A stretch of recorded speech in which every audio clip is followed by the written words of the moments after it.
माँ ने अपने पति को बुरी तरह पीटा और उसके चेहरे पर एक डरावनी मुस्कान थी। वो नंगे पैर कांच पर चलने लगी, पर उसके पैरों पर एक भी जख्म नहीं था।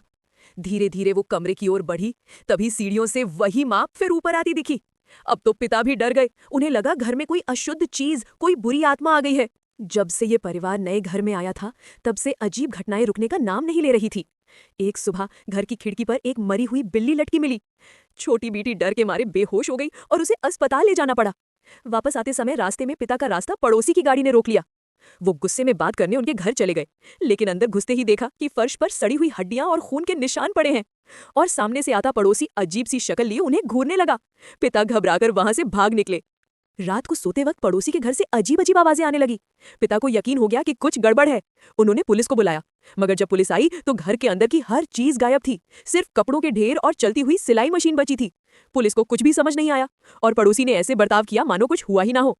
पिता ने हार मानकर अपने भाई को बुलाया, जो एक पादरी और भूत प्रेत भगाने वाला था।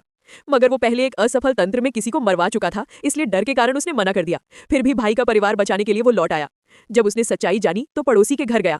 वहां उसे पता चला कि पड़ोसी पहले ही मारा जा चुका है और जो बुरी आत्मा अब उसके घर में है वो वही लड़की है जिसे वो कई साल पहले निकाल नहीं पाया था। वो आत्मा कसम खा चुकी थी कि वो उस पादरी के पूरे परिवार को खत्म कर देगी। रात को सबको एक कमरे में सुला दिया गया, क्योंकि आत्मा किसी के भी शरीर में घुस सकती थी। आधी रात छोटे बेटे ने पेशाब करने के लिए उठना चाहा, लेकिन आत्मा उसके रूप में सामने आई और पादरी पर चाकू से हमला कर दिया। मगर चाकू उसके चेहरे से पहले ही रुक गया, क्योंकि पादरी पहले से तैयार था। उसने पूरे कमरे में कैमरे लगाए थे और हर चीज रिकॉर्ड कर ली थी।